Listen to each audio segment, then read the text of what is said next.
નમસ્કાર ભક્તો, આપનું સ્વાગત છે આપના ચેનલમાં।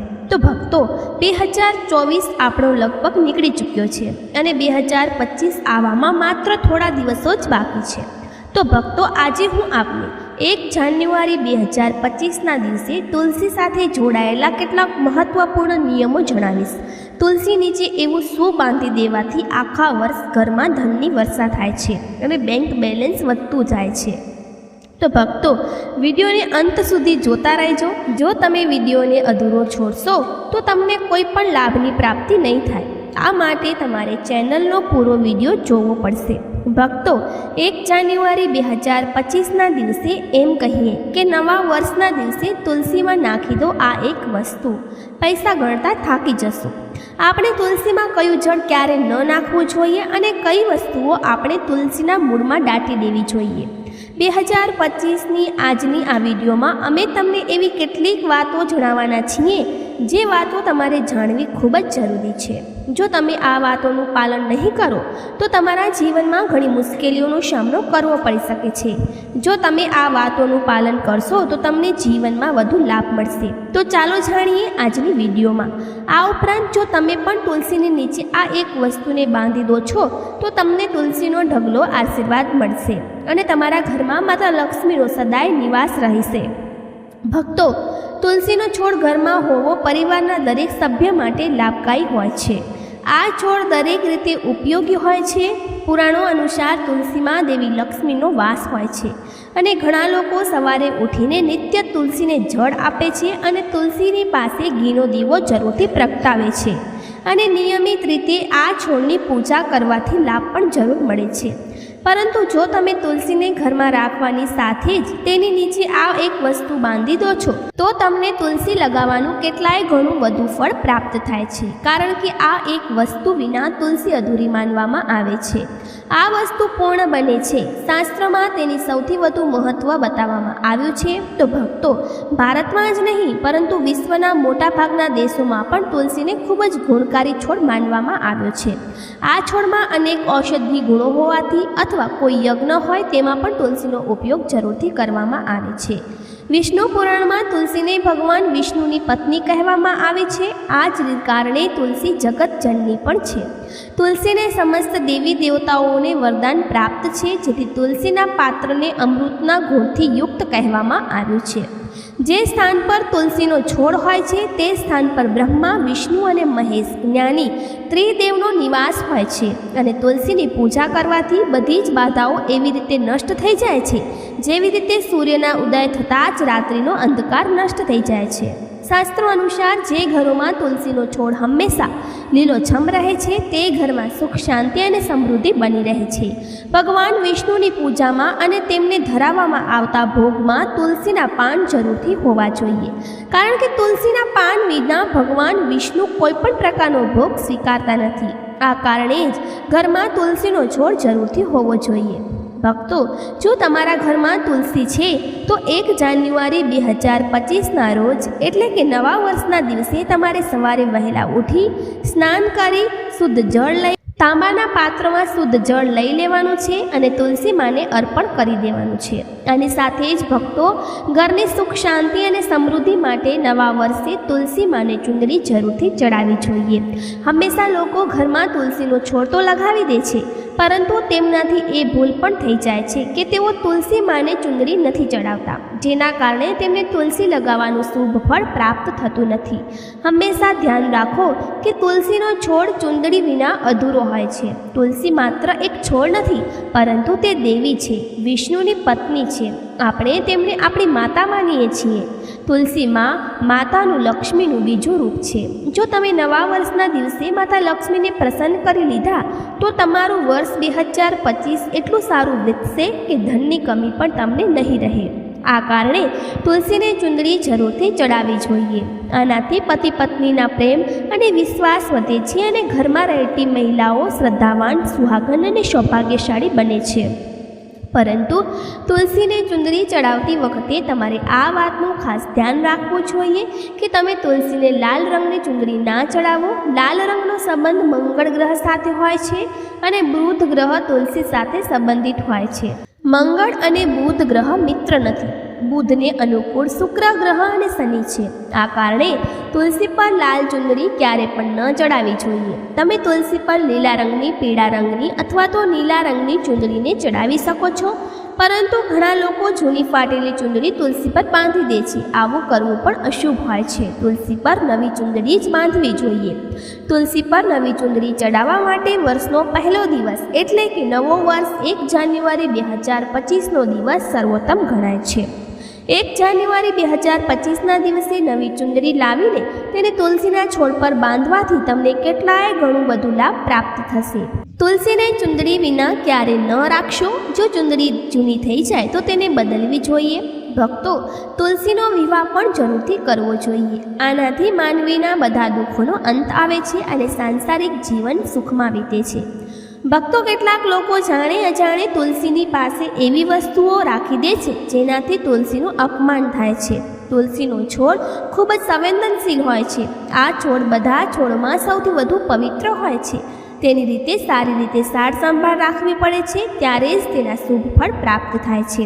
આ કારણે જ તુલસીના છોડ પાસે તમારે અપશબ્દો પણ ન બોલવા જોઈએ. તુલસીની પાસે ભૂલથી પણ જોડા, ચપ્પલ અથવા તો ઝાડુ પોતું ન રાખવું જોઈએ. જ્યાં તુલસીનો છોડ હોય તે સ્થાનની આસપાસ ખોદવાથી અનર્થ થાય છે.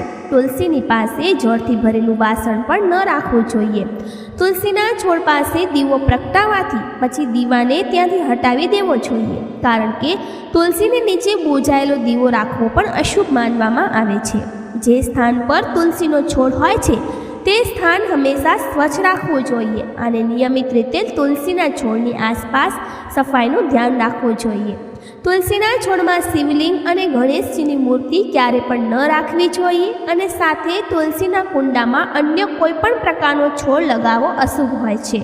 તુલસીના છોડ પાસે કપડાં પણ ન સુકાવવા જોઈએ, નહીંતર કપડામાંથી ગંદુ પાણી તુલસીના છોડ પર પડી શકે છે. ધ્યાન રહે કે તુલસીના છોડને નખથી ન તોડવા જોઈએ. આનાથી તુલસીનું અપમાન થાય છે. જો તુલસીના પાન સુકાઈ જાય અથવા પડી જાય તો તેને કચરામાં ન નાખવા જોઈએ. આ પાનને તમે તુલસીની માટીમાં જ દબાવી દો. રવિવારના દિવસે તુલસીના પાન ક્યારે પણ ન તોડવા જોઈએ અને રવિવારે તુલસીને જળ પણ ક્યારે ન આપવું જોઈએ. બાકીના અન્ય દિવસોમાં નિત્ય ચૂક્યા વિના તમે તુલસીને સવારે જળ આપી શકો છો અને સાંજના સમયે એક દીવો પ્રગટાવી શકો છો. હંમેશા મહિલાઓ સ્નાન પછી પોતાના વાળને છૂટા રાખીને જ તુલસીને જળ આપે છે. આવું કરવું ખોટું છે. મહિલાઓએ હંમેશા પોતાના વાળને બાંધીને, કપાળે સિંદૂર લગાવીને તુલસી માતાને જળ આપવું જોઈએ. આનાથી તુલસી માતાનો આશીર્વાદ પ્રાપ્ત થાય છે. ધન પ્રાપ્તિ માટે ભક્તો, તમારે તુલસીના છોડની નીચે 1 જાન્યુઆરી 2025ના દિવસે માતા લક્ષ્મી કે માતા વૈષ્ણવનો સિક્કો મૂકવાનો છે. આ સિક્કો તમને સહેલાઈથી મળી જશે અને તમારી પાસે પહેલેથી જ હશે. જે સિક્કા ઉપર માતા લક્ષ્મી કે પછી માતા વૈષ્ણવનો ફોટો હશે, આ સિક્કાને તમારે તુલસીના છોડની નીચે 1 જાન્યુઆરી 2025ના દિવસે દબાવી દેવાનો છે અને બીજા દિવસે તે સિક્કાને કાઢી અને સ્વચ્છ જળથી સાફ કરી નિત્ય પૂજાપાઠ કરી લાલ કપડામાં બાંધીને તમારા ઘરની તિજોરીમાં કે પછી તમારી પાસે રાખી દેવાનો છે. આનાથી તમને અપાર ધનની પ્રાપ્તિ થશે અને તમારું ધન પણ ખર્ચ નહીં થાય, પરંતુ વધુ જ જશે. ભક્તો, ઘરમાં તુલસીનો છોડ લગાવતી વખતે ખાસ ધ્યાન રાખો કે તમે આ માટે ગંદી માટીનો ઉપયોગ ના કરો. તુલસીના છોડ માટે સ્મશાનની અથવા તો ગંધવાળા સ્થાનની માટીનો ક્યારે પણ ઉપયોગ ન કરવો જોઈએ, જેનાથી તુલસી માતા રૂઠી જાય છે અને સુકાવા લાગે છે.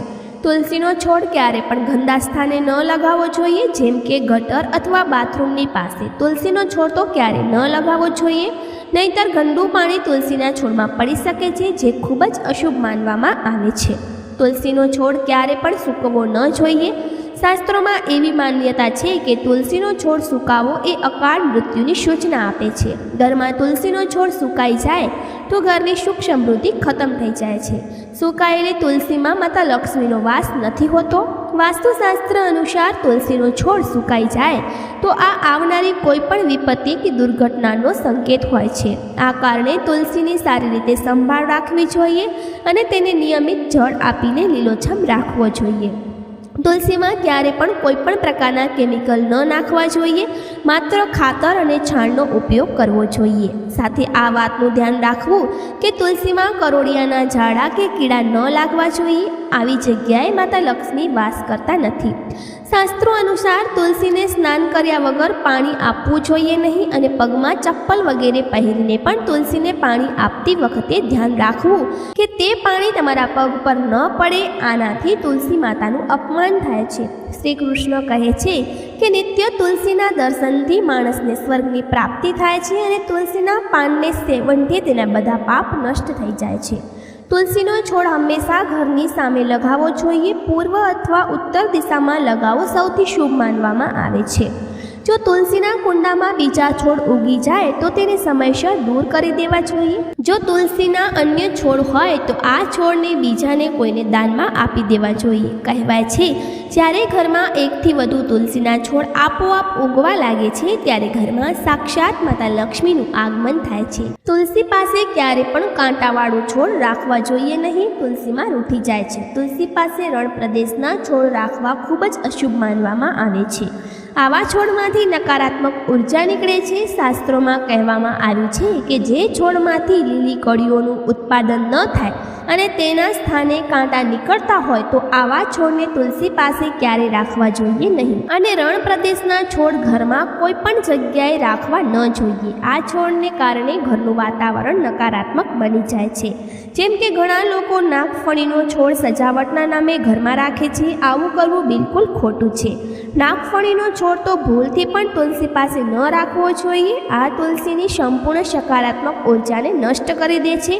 પરંતુ શાસ્ત્રોમાં કેળાનું છોડનું વિશેષ મહત્વ બતાવવામાં આવ્યું છે. જો તમે તુલસી પાસે કેળાનું ઝાડ લગાવી દો છો તો તમને ઘણો બધો લાભ જોવા મળશે. કેળાના ઝાડમાં ભગવાન વિષ્ણુનો વાસ હોય છે અને તુલસી પાસે લગાવવાથી ઘરમાં સુખ સમૃદ્ધિ આવે છે અને સાથે જે સ્થાન પર ભગવાન વિષ્ણુનો વાસ હોય છે ત્યાં માતા લક્ષ્મી ખુદ ચાલીને આવે છે. ભક્તો, જો તમારે 1 જાન્યુઆરી 2025ના દિવસે તુલસીના છોડની નિત્ય પૂજાપાઠ કરવી હોય તો તુલસીના છોડમાં શાલિગ્રામ અવશ્ય રાખવો જોઈએ. તુલસીના કુંડામાં શાલિગ્રામ રાખવાથી તુલસીનો વધુ શુભ પ્રભાવ તમને જોવા મળશે. શાલિગ્રામ ભગવાન વિષ્ણુનું નિરાકાર રૂપ માનવામાં આવે છે. આ કાળા રંગનો પથ્થર હોય છે જેને વિલક્ષણ અને મૂલ્યવાન માનવામાં આવ્યો છે. જો તમે આને તુલસીના કુંડામાં રાખશો તો તમારા ઘરની સંપૂર્ણ નકારાત્મક ઉર્જા નષ્ટ થઈ જશે. માનવામાં આવે છે કે શાલિગ્રામમાં અલ્પમાત્રામાં સોનું પણ હોય છે. આ પથ્થર ઉત્તરની ગંડકી નદીમાં મળે છે. એટલા માટે જો તમે શાલિગ્રામ તુલસીના છોડમાં રાખો છો તો ભગવાન વિષ્ણુની સાથે તમને માતા લક્ષ્મીની પણ કૃપા પ્રાપ્ત થશે. તમારા ઘરમાં ક્યારે પણ ધન ધાન્યની ખોટ નહીં રહે. પુરાણો અનુસાર જે ઘરમાં શાલિગ્રામ હોય છે તે ઘરમાં તીર્થ સમાન શ્રેષ્ઠ હોય છે. નિત્ય શાલિગ્રામના દર્શન અને પૂજનથી બધા પ્રકારના ભૌતિક સુખોની પ્રાપ્તિ થાય છે. આ સ્વયંભૂ હોવાને કારણે આની પ્રાણ પ્રતિષ્ઠા કરવાની જરૂર નથી હોતી. આમ જો તુલસી પાસે રાખીને અને પૂજા રોજ કરવામાં આવે તો ધન સંબંધિત કોઈ સમસ્યા નથી આવતી. વિષ્ણુ પુરાણ અનુસાર મૃત્યુના સમયે શાલિગ્રામના ચરણામૃતનું જળ બધા પાપોથી મુક્તિ અપાવે છે. તે મૃત્યુ પછી વૈકુંઠ ચાલ્યો જાય છે અને આ ચરણામૃત ઔષધિ સમાન છે. જે આનું સેવન કરે છે તેને મોક્ષ મળી જાય છે. કેટલાક લોકો ચરણામૃત લઈને પોતાના માથા પર હાથ ફેરવી દે છે, પરંતુ શાસ્ત્રોમાં આવું કરવાનો ઉલ્લેખ નથી કરવામાં આવ્યો. ચરણામૃત હંમેશા જમણા હાથથી શ્રદ્ધાભાવથી ગ્રહણ કરવું જોઈએ. પરંતુ શાલિગ્રામ ઘરમાં લાવતી વખતે ધ્યાન રાખવું કે તે અસલી હોય. આજકાલ ઘણા પ્રકારના શાલિગ્રામ બજારમાં મળે છે જેની પૂજા કરવાથી કોઈ પણ ફળ પ્રાપ્ત થતું નથી. ઘરમાં માત્ર એક જ શાલિગ્રામની પૂજા કરવી જોઈએ. પુરાણોમાં કહેવામાં આવ્યું છે કે ભગવાન વિષ્ણુની મૂર્તિ કરતાં પણ શાલિગ્રામની પૂજા કરવી વધારે ઉત્તમ છે. શાલિગ્રામને ચંદન લગાવી અને તેના પર એક તુલસીનું પાંદડું મૂકવું જોઈએ. દરરોજ શાલિગ્રામને પંચામૃતથી સ્નાન કરાવવું જોઈએ. આવું કરવાથી બધા જ પ્રકારના પાપ નષ્ટ થાય છે. શાલિગ્રામ સકારાત્મક અને સાત્વિક ગ્રહનું પ્રતીક છે. છેલ્લી અને મહત્વની વાત તમને જણાવી દઈએ કે તુલસીનો છોડ ક્યારે લોભમાં આવીને ન લગાવવો જોઈએ. તુલસીનો છોડ લગાવો તો તેની નિત્ય પૂજા કરવી જોઈએ. જો તમે આ નિયમનું પાલન નથી કરી શકતા તો તુલસીનો છોડ ઘરમાં લગાવીને તુલસી માનું અપમાન તો બિલકુલ ના કરો. આનાથી તમને વિપરીત પરિણામ ભોગવવા પડી શકે છે. તો ભક્તો, આ રીતે તમે તુલસીના કુંડામાં આ વસ્તુ અવશ્ય રાખો અને સાચી શ્રદ્ધાથી તુલસીના છોડની દેખભાળ કરો. માં લક્ષ્મી તમારા જીવનમાં ખુશીઓ અને ધન સંપત્તિ લઈને આવશે અને આવનાર વર્ષ 2025 તમને ધનવાન બની જશો. કારણ કે માતા લક્ષ્મી તમારાથી પ્રસન્ન થઈ જશે. તમે તુલસીના છોડની નિત્ય પૂજા કરીને માતા લક્ષ્મીને પ્રસન્ન કરી લીધા અને 2025માં તમે ધનવાન બની જશો. આનું પરિણામ તમને 1 જાન્યુઆરી 2025ના દિવસથી જોવા મળવાનું શરૂ થઈ જશે. એટલા માટે આ ઉપાય જે અમે તમને બતાવ્યા છે તે ઉપાયને જરૂરથી કરજો. આ ઉપરાંત ભક્તો, તમે આ વિડીયોને પણ જરૂરથી લાઈક કરી દેજો અને ચેનલને જરૂરથી સબસ્ક્રાઈબ કરી દેજો. અને મિત્રો, હું વધુ કહેવા માંગીશ કે તમારી રાશિ કમેન્ટ બોક્સમાં જરૂરથી લખી દેજો, જેથી તમારી રાશિ અનુસાર તમને કેટલાક એવા ઉપાયો બતાવી શકીએ જેનાથી તમને લાભ પ્રાપ્ત થાય. કારણ કે અમે રાશિ સાથે જોડાયેલા ઉપાયો પણ તમને બતાવીએ છીએ. તો કમેન્ટ બોક્સમાં તમારી રાશિ અમને જરૂરથી જણાવજો, તમારું નામ જણાવજો, જેથી તમારા માટે કેટલાક એવા ઉપાયો બતાવી શકીએ. સાથે જ ગૌ માતા અવશ્ય લખી દેજો.